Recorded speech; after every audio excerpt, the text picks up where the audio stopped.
right, welcome back into the Emerald Coast Sports Show. I'm Gehrig, Gesch, as always, joined by Christopher Saul. What's up, Another boys? week closer to football season, 1 week away now from fall practice. And girls. Yeah, we're just a week away. And you're going to have a busy couple weeks leading up to the first official games on August 22nd. And, of course, our kickoff classics, which I have added to our football schedule at midbaynews.com/FB. And they're back by popular demand, my friend. Yeah, I mean, the new additions to the website, honestly, better than Max Preps, dare I say. I mean, I'm going on there, all the schedules in one place. Hit the website for all your Emerald Coast football needs. But with that being said, we got a busy schedule for the show today. Let's get right into it. I spent a lot of time this week researching coaches' pay. I know it's an issue that is pretty prevalent in the state of Florida, especially. Yeah, so coaches' pay is one of those things that kind of like always is kind of in the ether that we've talked about in the past here on this show and elsewhere, but nobody really kind of defined what coaches' pay looked like. And so you, Gehrig, went deep into the weeds and found out a bunch of data that I think it's like probably your best story to date. It's very interesting content. The way that people get paid is different in different places. So places like Escambia or Lee County, right? They basically don't get paid anything for 5 months of overtime extra work. It's like, well, you better just love it. Okaloosa County is a little bit better. And then we found out that our neighbors in Georgia and Alabama, some of those coaches are making some cheddar. Yeah, it's fascinating. Florida, the way they pay their coaches, almost every county is on a stipend system. So a coach is paid just a set amount. Their salary is fixed, and a lot of it is cheap. You mentioned Lee County. That's the lowest paid head coaching football position. They make just over $3,400 during their entire time as the head football coach in Lee County. And then you have counties like Escambia. Escambia County coaches are paid the highest in the stipend system, and they're paid just under $8,000. Niceville and other Okaloosa County schools, like you mentioned, a little more fortunate. They're on what is called the Instructional Performance Pay Placement System. That's a bit of a mouthful there. Basically, what it does is it's going to set your salary based on the number of years experience. So if you have 0 through 13 years of experience, you're going to be placed at $49,000 as your base salary. There's other incentives, other things you can earn as well. But Okaloosa County honestly has it pretty well off compared to other counties in the state. But like you said, when it comes to comparing these schools to Alabama schools or Georgia schools, you can't compete. The top Georgia head coach last year paid $225,000. Hang on, what school was that? Carrollton High School. Carrollton High School. Yeah. That's what I thought. Those saucy dogs paying college football money. Anyway, that's to me is fascinating because for what these kids, I mean, because it's not a 5-month-a-year job or 4-month-a-year job, right? It's year long. And why do I not want to be a head football coach? Let me count the ways. There are the parents. There are the players themselves. There are the fans. There are the other coaches you have to deal with and manage, right? There's the school administrators, right? And then you have to do all the play calling and the testing and making sure that these kids show up to class. And to me, that's not worth, if you're in Lee County, $3,000. Like that, why would anybody ever sign up for that? Much less anybody successful stay, right? And so, with Florida having some of the best talent in the country, right? I would say a disproportionate amount of Division I football players come from Florida based on our population, right? Why would a high school football coach want to be here unless it's like Teddy Bridgewater, right? You brought him up in the story that's going to be coming up. He came back to coach his team, but he has money in the bank, right? So what's keeping these guys, or is it keeping these guys? What are you hearing from your sources? Right now, it's not keeping guys. Florida is witnessing a mass exodus of their head football coaches to other states. And the Carrollton head coach that I mentioned, he's not the only one over in the state of Georgia that's making big money. There's 22 coaches in the state of Georgia that made over $100,000 as high school head football coaches last season. So right now there's nothing keeping them. I know that the booster club situations are better over there in Georgia and Alabama as well, doubling people's salary in some scenarios. And so I think right now the biggest thing for Florida to figure out is, one, how to pay their coaches more, two, how to just make the coaching profession look a little better, make it more enticing. I spoke this week with Tyrone McGriff, who is the regional director for our area at the Florida Coaches Coalition. That group is really advocating hard for better coaching conditions. And he told me that, until Florida can change the way they're doing things, there's really no reason for coaches to stay, and we're going to continue to see coaches leaving for other states.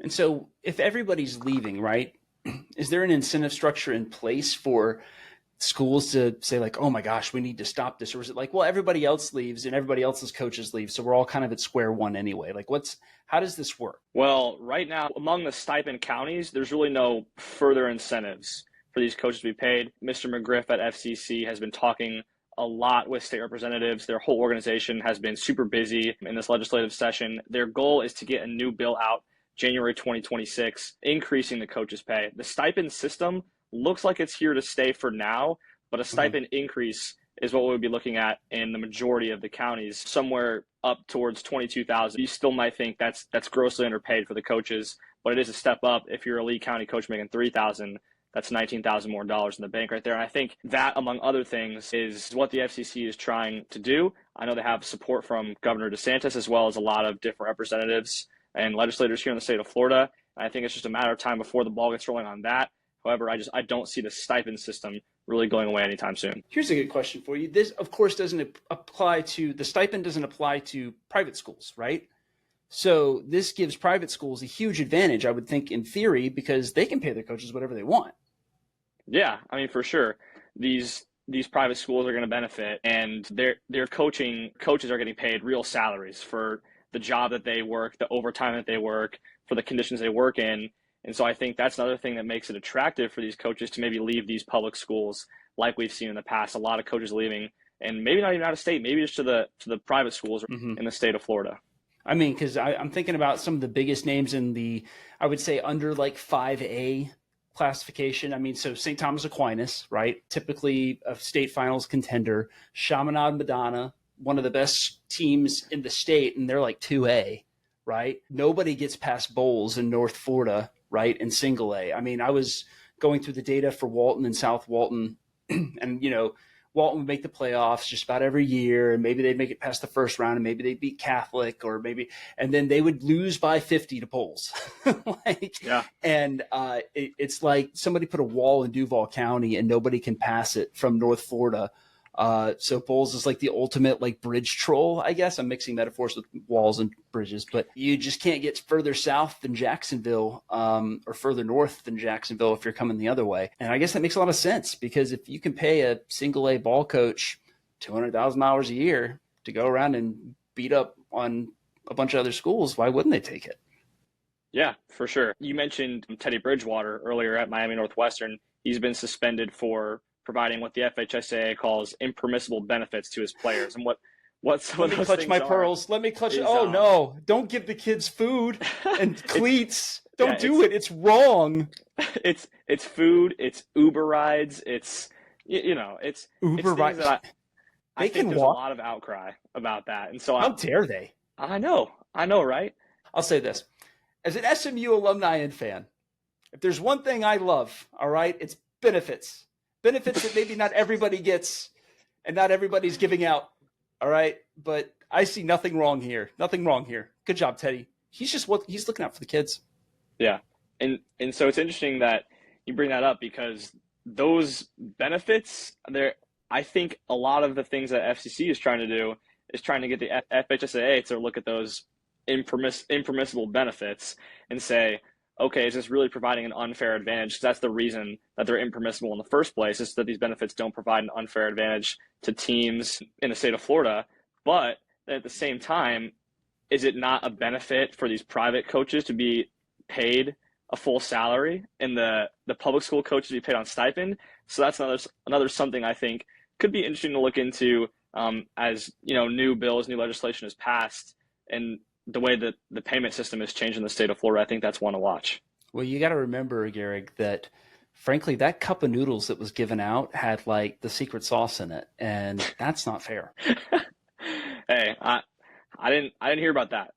Just saying, you got to watch out for those free cups of noodles that these coaches be handing out so kids don't starve. All right.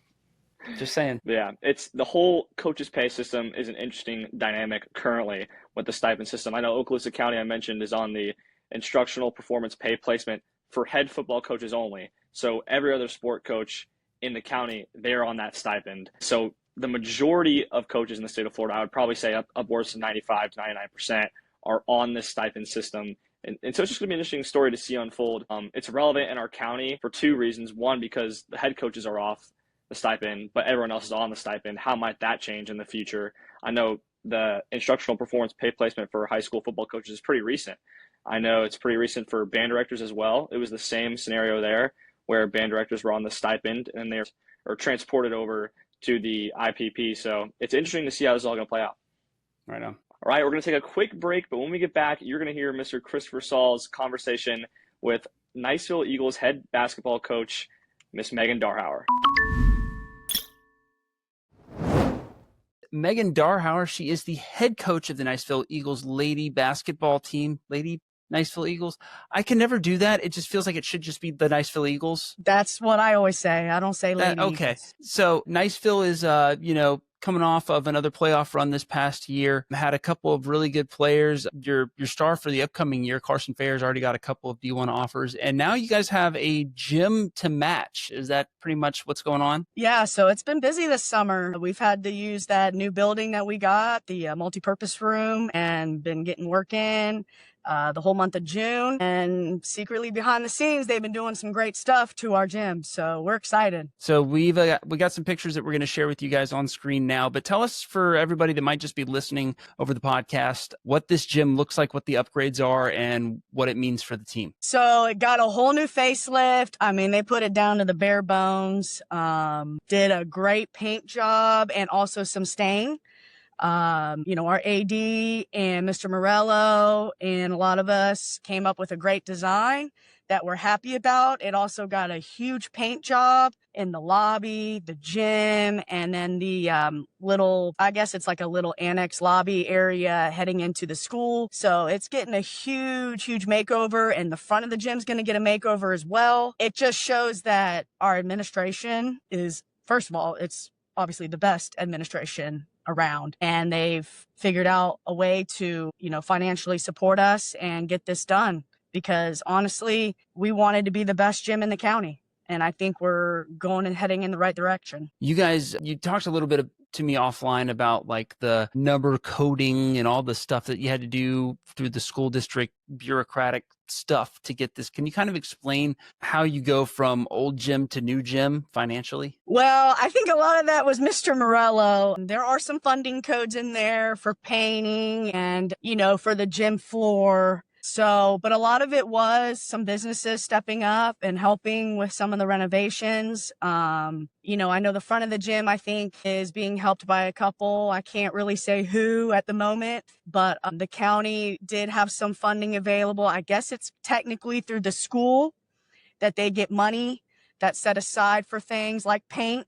And Mr. Morello was very gracious enough to let us use that for the gym and lobby. So with these upgrades that you guys have over the court, what does this mean for the kids that are going to play in the gym this year? Why does it matter to have newer looking or upgraded facilities? Well, it just shows them that, the school cares, that there are people behind them. We were fighting to get this done, and a lot of the girls I've seen some of the pictures already, so they're super excited. When we would have teams come in from other counties, it was kind of like, ooh, they're coming from these big money counties like St. John's and things like that, where their gyms are immaculate. Their counties put a lot of money into their sporting facilities, so it was great to have that happen for us. And some of the girls, it means that they get to play in this amazing facility about volleyball, and people care about girls basketball and people care about boys basketball. And then the gym is also used for football pep rallies. So it's going to be great to have a facility in there where even regular students walk in and go, wow, okay, we got something special here. So I think everybody's going to be happy. Coach Darhower, you got a real star in Carson Fair, and you have a pretty good supporting cast. Can you kind of go through who the players are and who you're looking to step up from JV this year? What's the situation as you move into the 20? So we had a good June, where we got to play, I think, 13 games in various places like Gainesville, South Alabama, and West Florida. I matched up with some really good teams. A couple of players that, I saw some growth from were Jasmine Fowler. She'll be a junior. Tall, lanky kid, very fluid. She does a great job of getting to the basket and has worked a lot on her outside shot. And so we're excited to have her. We have a sophomore, Ramayan Trapeau, who played a little bit as a freshman on varsity last year, who really has stepped up this summer. Her mid-range looks great. She can shoot some threes, and her rebounding is like amazing. So we're excited to have her. She's just strong, knows the game. And then, honestly, we have 5 seniors, which includes Carson, that each person plays their role, like Morena and KK. They're defensive menaces, but they've been working really hard on their offense to be an offensive threat. So we're excited to have them come in and help us out if we're not hitting some things. Gosh, there's just, I don't know, you have some good players, and then you have kids that come in and then they just fill in a role and they do that role really well. I hate to, miss on some players, but we have a great cast that works together, and the summer showed it. They work really well together, passing the ball around, ball movement was amazing compared to last year. So we're hoping it continues. We're in a little break now with July. We're not doing anything because of AAU. A lot of them are playing this summer. And then as soon as school starts back up, we'll get in our 6th period class, get bigger, faster, stronger, and get working on some skills. Do you guys have a initial or first game date so far? I mean, I know it's a while away, but do y'all have a first game? Yeah, so we play, I think it's November 18th is our first game. The preseason is the week before, which we will play at South Walton. And I want to say our first game is it might be Washington, which, they're a big Final Four team and from Pensacola. So we're happy to get to play them again this year. You got to put them in the fire early. But, so that third week of November, we, I think, have a home game and an away game. So we got 2 games that week. Well, Coach Meghan Darhower coaches the Niceville Lady Eagles varsity basketball team. She and her crew will be in action, like she said, here at the end of November. But that doesn't mean they're not doing a lot of stuff right now. So thank you so much for this summer update, and we'll talk to you soon. Thank you. Appreciate it. Go Eagles. Excellent job, Christopher. Amazing reporting as always. Very proud of you. You're a good man. You're universally loved. And Coach Darhower was also so excellent to us, letting us talk to her, especially during the off season. They've got a lot of stuff going on right now. Her gals are playing AAU ball, which means that they're very busy. They're not doing a lot of training, directly in the Niceville sphere, but they're playing plenty of ball, and they have a ton of seniors on the team this year. And I would look to them to be I think that they will be district champs. I'll just say it, not to jinx it or anything. And I think that they have a very good chance of going very far in the postseason, just with the amount of talent and seniority that is on that team this year. Anyway, back to football, because, hey, it's hot outside, and that means that somebody's about to play football somewhere. And that means that we have not your senior superlatives, but your football superlatives for the year. Gehrig, this is your idea, so which one should we do first? So I have written down favorite to win the Emerald Coast, but I'm gonna push that one to the end for obvious reasons. The first one I want to get into is just simply who are you most excited to watch play, team and individual. You want to kick us off? Sure. So I'm going to take the easy one. Niceville for sure. Niceville has a lot of questions around it, but it also has a lot of potential. And so that's going to make this season very exciting, especially after that first game away at Lincoln.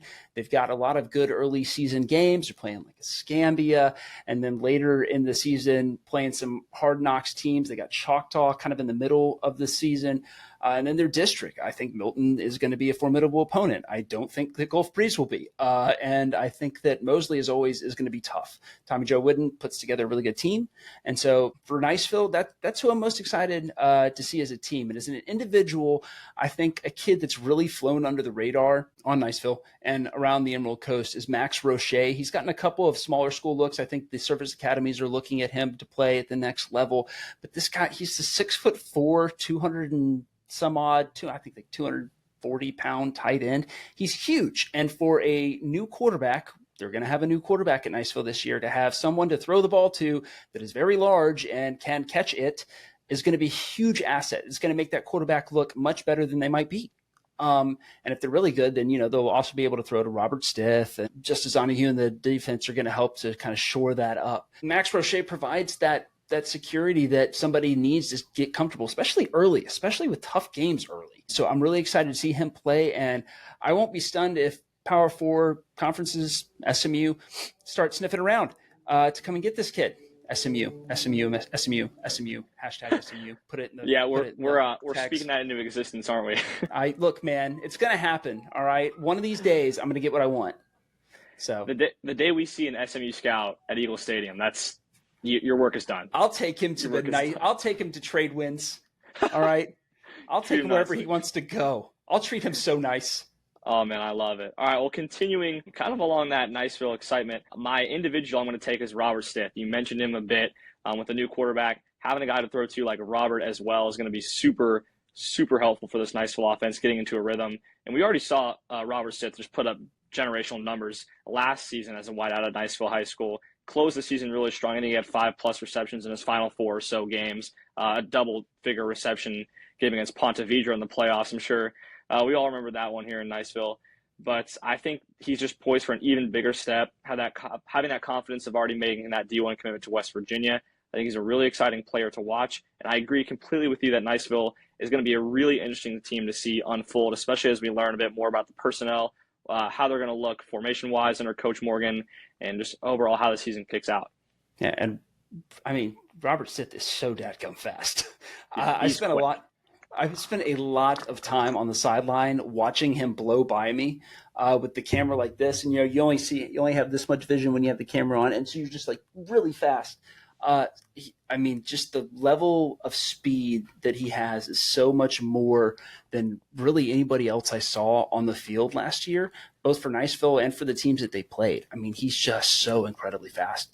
And so I'm excited to see him put everything together this year and provide that deep threat every play. Yeah, absolutely.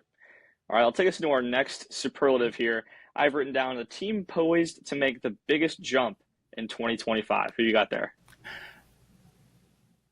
Milton. So yeah, I think Milton's going to be. I don't think Milton is going to be amazing. I don't think Milton's going to win 8 games.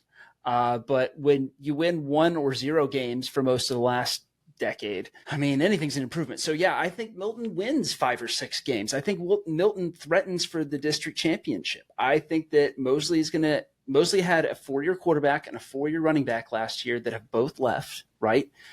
There's new people in the backfield, same thing in Niceville, and they have a new coach, right? I think Milton could win 5 or 6 games. I'm not going to say 7, as much as I would like to speak that into existence. I don't know. They have the opportunity to be a very above Milton average team for the last decade and a half. So I'm excited for them. Yeah, we talked about them in length last week on the show. And I think I've kind of gotten to you. The hype is real. Dude, I'm totally on board now. I can't even help myself. This should say Milton on it instead of Boggy. Milton, one of my picks, obviously, for poised to make the biggest jump. But I want to go in a different direction. I'm going to take Destin High School. I think they had a brutal year last year of 1-8. They return a lot of guys. They return their starting quarterback, a lot of the offense, a lot of the defense as well. And this will be their first year in sanctioned FHSA competition. So I think that's another on the shoulder for Destin. Maybe more pressure, maybe some more expectations, but I think they'll be able to live up to it. Destin 1-8 last year. I see him winning 3 or 4 games this year, maybe even 5, like you said. I don't want to throw those big numbers out there yet, but time will tell. Gehrig, Gesch, don't let your dreams be dreams. Destin 9-1, calling it right now. All right, so the next category is teams to exceed expectations. And Gehrig, you might be thinking, that's just the exact same as the last category. I don't think so. I think so either. I think it's different, and we can differentiate it. But who do you got there? So the biggest jump, I picked Milton because I think Milton has no expectations, right? So they're just naturally going to exceed expectations.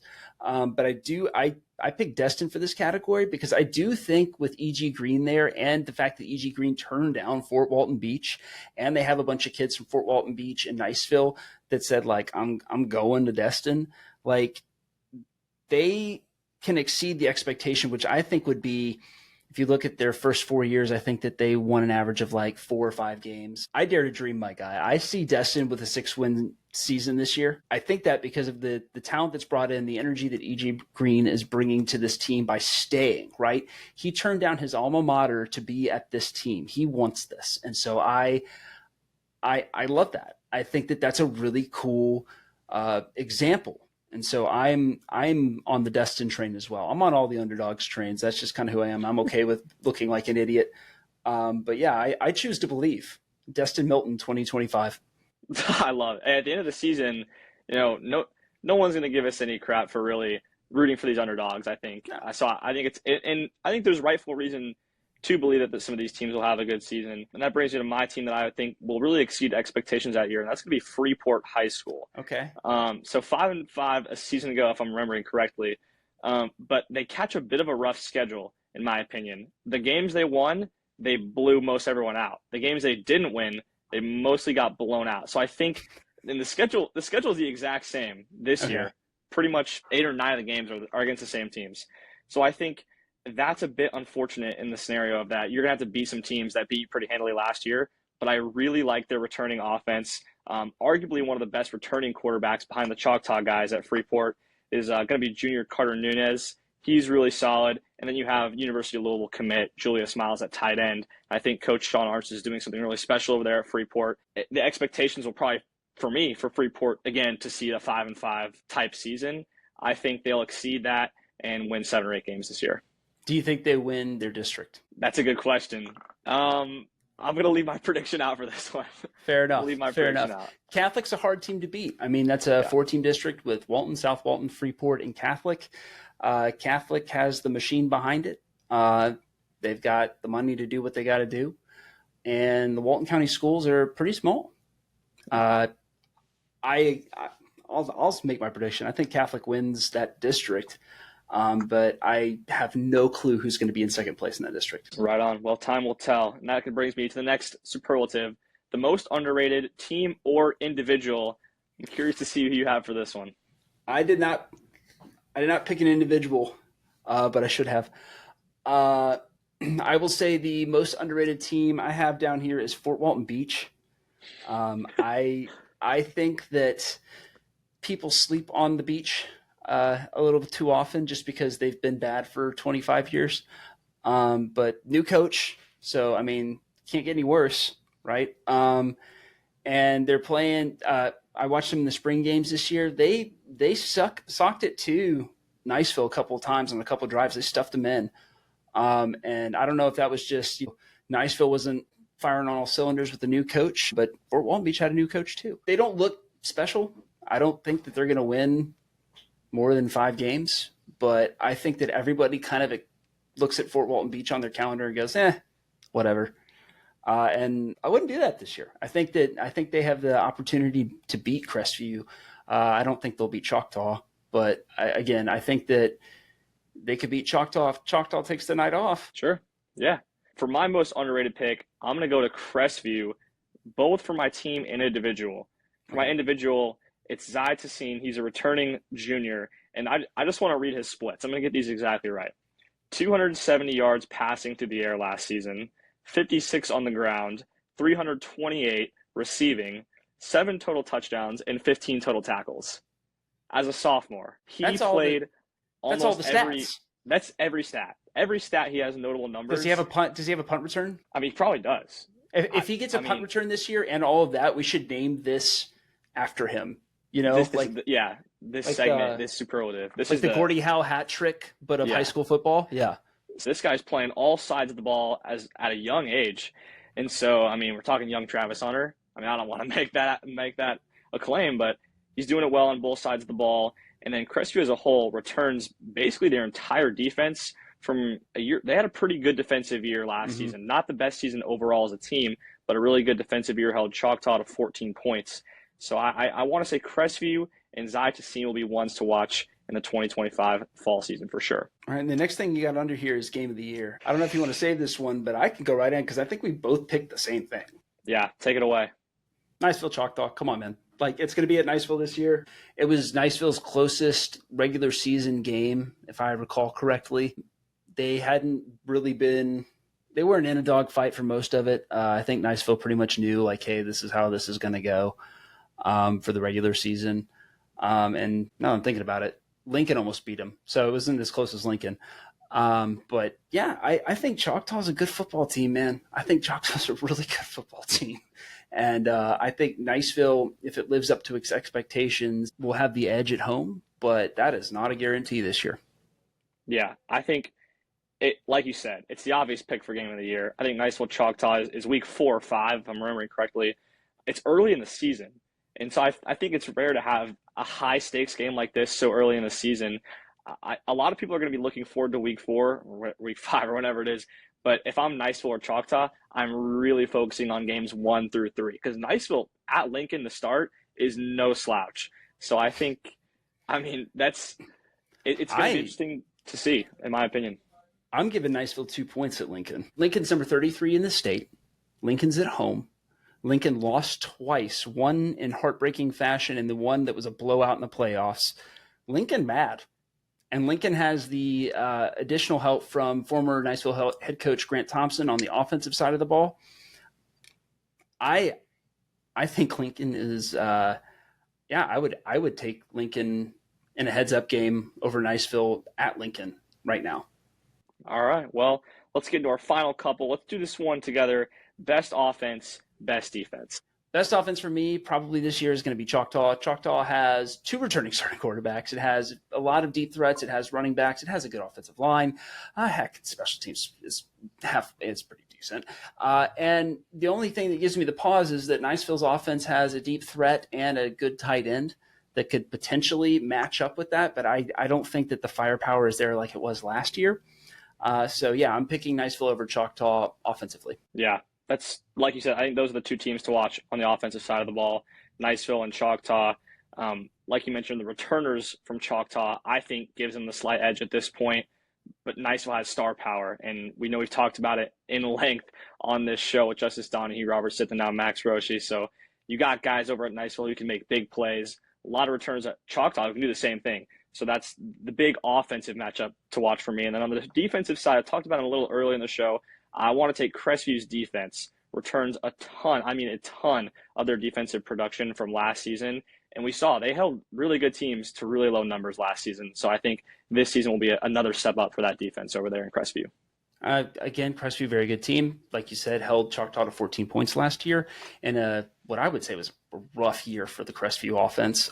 Didn't really help the Crestview defense a whole lot. And so for them to hold Choctaw to 14 points with an offense that was frankly as atrocious as Crestview's last year at times is commendable. I'm still going to take Niceville's defense. They've got a very good defensive line. They've got Justice Donahue that's just locked down in the secondary. And they have, I guess, like, what would you call it? Like, not bona fides, but like good pedigree in their defensive. There you go. They play good defense. They always have. So, yeah, I'll take Niceville in that one, but not by a whole lot. You're right. Crestview looks pretty good. Heck, Choctaw looks pretty good. Yeah. And that brings us to the superlative to end all superlatives, and that's winner of the Emerald Coast. That's what I've dubbed it. What do you have there? Emerald Coast winner, I'm picking Choctaw. I don't.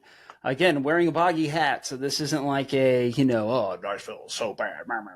No, like I think Niceville is going to be plenty good this year. I think that Choctaw has an opportunity to come to Niceville and beat them. I think that they just have more lethal assets, for lack of a better term, on offense. And I think that Niceville's defense is not up to the level where it can hold off the disparity in the two offenses at this time, right? And I could be wrong, and my opinion could change. I think this is pretty close. I think that game is going to be like 42-35. There's enough offensive power in there to get a lot of scoring, and because it's at home at Niceville, it might be closer than that. I think it's going to come down to whose defense can hold one set of expected points away, right? If you have like an expected value of points, let's say somebody gets in the red zone and they stop a red zone, red zone attack, and they get a field goal or they turn the ball over or something. That's going to be the difference. It's not going to be how many kids can throw how many yards. I think they'll get the same amount of yards, and it'll be a fluke turnover or a fumbled snap or something like that that's going to make the difference.